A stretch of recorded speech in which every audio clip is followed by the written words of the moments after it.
Hi, friends. Happy Thursday again. Welcome to my new subscribers. I'm so excited. I was going to talk today about a topic a friend recommended that I discuss, which I think is helpful, is how do I balance or some tips on balancing the real and the physical world, the spiritual and the physical world, or like my real life with the spiritual stuff that I've experienced and then stuff that I do in my spiritual practice. The number one thing to think about is that in the beginning, if you've had a spiritual experience and it's kind of new, it might seem really hard to stay in the physical world. For me, that has been a constant battle, escapism, and wanting to go only be in the light. This is very common for people who've had spiritual experiences. And so learning how to bring that here is a really big part of it. And also just being aware, like, okay, like I'm getting some escapist feelings right now, or I'm wanting to disappear from the harder life of the physical. I think a lot of this has to do with that our physical reality in mainstream culture, like the one I was raised in, not like my stepdad's, which was indigenous, it was like there's no connection between the physical and the spiritual. In fact, a very big gulf between those two sides. And so like regular life can seem really miserable because you're not tuned. I wasn't tuned into my heart. I was living a life that was very outward focused, very common. So, and then when you say like, oh, well, there's this beautiful spiritual world happening, I'm learning about it. I think I want to peace out and go to that forever, which I definitely tried to do, but that's not really the purpose of being alive and in the body. So the purpose is to kind of use that spiritual knowledge, anything you've learned in your own spiritual experiences, to inform your physical life.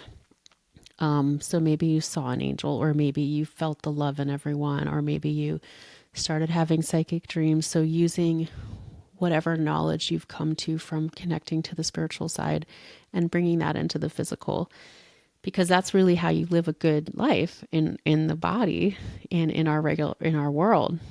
Like, I think part of our problems is that we haven't been using that guidance. We haven't been tuned into it, and we've created kind of a chaotic situation on our planet. If you're tuning into like divine love and peace and grace and angels, whatever you want to call it, that's going to create a much better life for all of us and for you and personally. So just being aware that you don't have to escape. You can connect to that to bring it here. But okay, so after that, like for a long time, I kept it really separate. So I had a spiritual side that was extremely different from my normal life. In fact, starting to share about it is the only time I've probably been bringing the two together, which was just last year. So I'm still learning about it, but I've kept it pretty separate. So I had spiritual experiences, and they were like a totally different part of me that I never shared with anyone except a couple of people. And then I would like live my normal life. I'm just regular Rebecca. I'm a grad student. I'm a speech therapist, blah, blah, blah.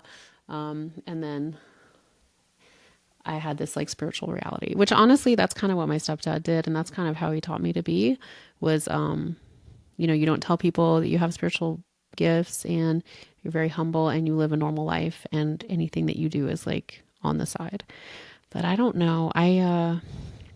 So in my life now, I have my regular job 4 days a week, Monday through Thursday. And then on Fridays, I do readings and healings. So I have divided up my work schedule in a way that's helpful. I do love my regular job. And I also love to do readings. So it's a really good balance for me. And then I have to meditate like every day. I have to get tuned in. This was because, on my healing journey, I had to learn how to do that. And honestly, if I don't, I get really imbalanced. Again, I kind of have to do readings because otherwise my head just feels like I've received so much. I think I've said that before somewhere. So just like having a spiritual practice, a daily practice that is working for you. It could be meditating, it could be writing, it could be sitting in nature, but where you're touching into your soul. Otherwise, you're just going to be in our planet. I think it's really easy to just let your soul like kind of disappear. And that's when people get depressed, I think, or that's when I got depressed. I mean, there's a lot more to that, but I think it could help, connecting with what's really going on for you, and like sitting in stillness and touching into that divine reality, touching in every day. I guess that's what I would call it. It doesn't have to be sitting and meditating, but that's what I do. And it helps me a lot. I don't do it for as long as I could, but sometimes I do it for a really long time. And it's amazing. And there's a lot of cool stuff you can do when you meditate. My stepdad was teaching me kind of cool stuff. Okay, so the next thing was seeing things. So when I have seen things and I've been seeing them a little more, I mean, I honestly get embarrassed to say stuff like that because I know from my background that it just sounds like I have a mental illness. But I know from my stepdad and like having done this stuff for a while that it's actually just my spiritual sensing. And so, this could show up like I have a psychic dream, or you have a psychic dream. You meet someone and you just know something about them internally. The important thing is obviously when you get spiritual information to approach it with love. Like if, sometimes I've seen people and I've felt like they have some stuff going on, instead of like shunning them and just sending love to them and not, I don't want to go back to the Middle Ages where people were like, that person is possessed, that person. That's just like, that's not going to help us move into the future. So just, if you're sensing something about someone, just loving them past that anyway, and not like dividing over different things we all deal with. So yeah, not being scared is a big one for me, and that might be for you. So you sense something or pick up on something. I've finally learned to just like accept and see what I see. Like I was talking with someone this week and they were in a bad mood and kind of venting and yelling, and I saw like a cloud of smoke coming off of them. 15 years ago, I would have had a panic attack seeing something like that. Like, oh my gosh, what did I just see? Because that's how I was my whole STE. I was like freaking out the whole time, like literally panicking. And now I'm like, okay, I'm seeing a spiritual, like what this looks like in your aura or your spiritual body. And now I'm like thankful when I see stuff like that, because I don't see that all the time. I have been seeing stuff like that more. And it usually requires me to be really calm and chill and peaceful, which doesn't happen all the time. I'm a working mom with a lot going on, so it doesn't. But it did this week, and I was excited. Getting to know, like, the meditating or the sitting in stillness will help you get to know, like, what's coming from the spiritual. So, like, a lot of times it would just, before I had my experience and even after, I was like, I just made all that up, and I made that up, and I made that up, and I made that up, and it's not real.